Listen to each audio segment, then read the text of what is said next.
All right, so today we're working on a 2000 Tahoe with the LS53.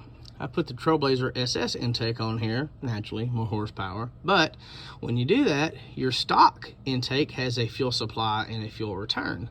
On the SS intake, you only have a fuel supply. So you have to make the fuel return at the factory fuel filter. The factory fuel filter had a inlet and an outlet that went straight to the fuel rail, and then it had your return line going back to the tank. Well, Quantum Fuel Systems makes this fancy little fuel filter that you can install in there, and your fuel goes in here and it goes back to the tank there, but still supplies your 60 or so PSI to the front. So we're going to get this installed and we'll be right back.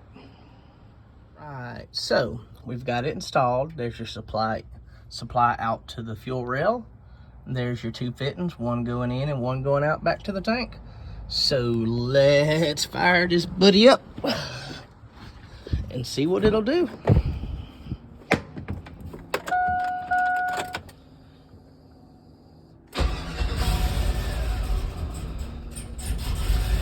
Well, there you go. There's your proof. Quantum Fuel Systems for the win.